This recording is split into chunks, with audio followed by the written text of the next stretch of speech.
जय हिंद दोस्तों। जैसा कि आप सबको पता होगा, यूपी पुलिस वर्कशॉप स्टाफ का आंसर की जारी कर दिया गया है। आंसर की आने के बाद सभी बच्चों के मन में सबसे बड़ा सवाल यही है कि अब आपका कट ऑफ कितना जा सकता है, कितने नंबर पे आपको आगे फिजिकल की तैयारी करनी चाहिए। आज की इस वीडियो में मैं इसी टॉपिक के विषय में आप सबसे बात करूंगा। मैं उम्मीद करता हूं कि आप सभी लोग इस वीडियो को लास्ट तक ज़रूर देखेंगे। दोस्तों, यदि आपको यह वीडियो अच्छा लगे तो आप सभी लोग इस वीडियो को लाइक अवश्य कीजिएगा। अपने दोस्तों के साथ इस वीडियो को शेयर करना ना भूलें। दोस्तों, किसी भी एग्जाम का जो कट ऑफ होता है वो कई चीज़ों पे डिपेंड करता है। सबसे पहले पदों की संख्या कितनी है, कितने बच्चों ने आवेदन किया है, कितने बच्चों ने एग्जाम दिया है, इन सभी चीज़ों पे डिपेंड करता है कि आपका कट ऑफ कितना जा सकता है। तो सबसे पहले हम इसी टॉपिक के विषय में बात करते हैं।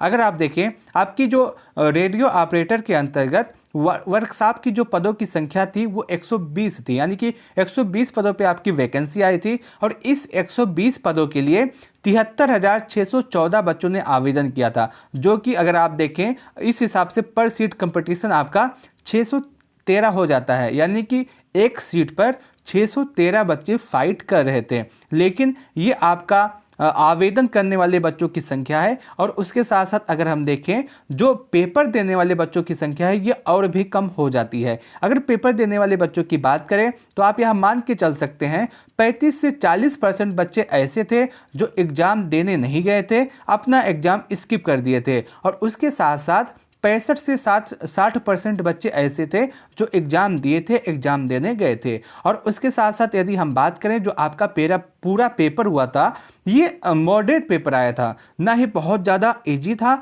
ना ही बहुत ज़्यादा हार्ड था। अगर आप देखें, जब आपका एग्ज़ाम चल रहा था उसमें बहुत सारे बच्चे ऐसे थे जो कह रहे थे पेपर बहुत ज़्यादा इजी आया है, पेपर बहुत ज़्यादा आसान आया है। लेकिन ऐसा भी नहीं था, आपका पेपर इतना भी आसान नहीं था। आपने देखा होगा बहुत सारे बच्चे कह रहे थे कि मेरा 340 स्कोर बन रहा है, उस समय पेपर के समय बहुत सारे बच्चे कह रहे थे कि मेरा 350 स्कोर बन रहा है, कोई कह रहा था कि मेरा 330 स्कोर बन रहा है। अब आज जब आंसर की जारी कर दिया गया है तो इन्हीं बच्चों के नंबर 270, 280, 285 हो गए हैं। और अगर आप देखें तो बहुत सारे बच्चे हैं जिनके नंबर कम हुए हैं, क्योंकि उस समय अनुमान नहीं लगाया जा सकता कि आपका कट ऑफ कितना जाएगा। एक तो आपको उस समय पेपर नहीं मिलता है कि आप सही सटीक अपना आंसर जांच सके, और ऑफलाइन पेपर होता है तो उसमें आपको सारी चीज़ें पता चल जाती है, उसी समय आप अपने आंसर को देख सकते थे। लेकिन ऑनलाइन पेपर में ये दिक्कत होती है। अगर आप देखें सभी के नंबर इस समय कोई भी ऐसा नहीं कह रहा है कि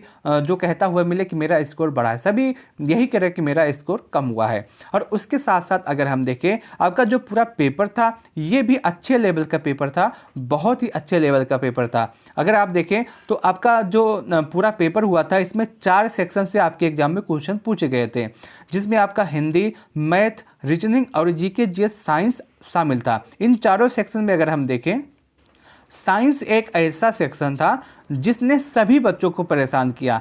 कोई भी बच्चा ऐसा कहता हुआ नहीं दिख रहा था कि मेरा साइंस में अच्छा स्कोर हुआ है, मेरा साइंस अच्छा गया है। हिंदी बहुत सारे बच्चों ने अच्छा किया था। जो पूरा हिंदी का पेपर आया था इसमें वही साहित्य का पोर्शन छोड़ दें तो बाकी पेपर इजी था, लेकिन साहित्य अगर ऐड कर दें तो आपका पेपर हार्ड हो जाता है। उसके बाद मैथ और रीजनिंग भी ऐसे था। मैथ और रीजनिंग ऐसा आपका पेपर पूरा पेपर आया था जिसमें अगर आप देखें तो मैथ में भी और रीजनिंग में भी कुछ क्वेश्चन बहुत ज़्यादा इजी थे, बहुत ज़्यादा आसान थे, लेकिन कुछ क्वेश्चन बहुत ही ज़्यादा हार्ड लेवल के थे जिनको हल करने में बहुत ज़्यादा समय बर्बाद हो रहा था। आपका पूरा पेपर इसी तरह से कंडक्ट किया गया था। आपका जो पूरा पेपर हुआ था ये मॉडरेट टू हार्ड के तरफ था, ना ही बहुत ज़्यादा ईजी था ना ही बहुत ज़्यादा हार्ड आया था। अब बात करते हैं कट ऑफ के विषय में कि आपका कट ऑफ कितना जा सकता है, कितने नंबर पे आपको आगे फिजिकल की तैयारी करनी चाहिए। दोस्तों, यदि कट ऑफ की बात करें तो यदि आप यूआर हैं और आपका स्कोर 290 के आसपास बन रहा है आंसर की आने के बाद, तो आप बिल्कुल सेफ जोन में हैं, इतने में आपका सिलेक्शन हो सकता है। वहीं यदि आप ओबीसी हैं और आपका स्कोर 285 और यदि आप ईडब्ल्यूएस हैं तो भी आपका स्कोर 285 बन रहा है, तो आप 100% सेफ हैं। मैंने ओबीसी और ईडब्ल्यूएस का कट ऑफ इसलिए सेम रखा है क्योंकि हो सकता है 1 या 2 नंबर ईडब्ल्यूएस का कट ऑफ ज़्यादा चला जाए, या फिर हो सकता है 1 या 2 नंबर ओबीसी का कट ऑफ ज़्यादा चला जाए। जाए, दोनों के कट ऑफ में ज़्यादा अंतर नहीं रहेगा। उसके बाद बात करें एससी कैंडिडेट की, यदि आप एससी हैं और आपका स्कोर 280 के आसपास है तो आप बिल्कुल सेफ जोन में हैं, इतने में आपका सिलेक्शन अवश्य हो जाएगा। वहीं यदि आप एसटी हैं और आपका स्कोर 275 के आसपास है तो आप बिल्कुल सेफ जोन में हैं, इतने में आपका सिलेक्शन अवश्य हो जाएगा। आपका जो कट ऑफ है वो इसी के आसपास रहने वाला है। यदि आपका स्कोर इतना या इससे 2-4 नंबर कम है तब भी आप अपने फिजिकल की तैयारी अवश्य करें।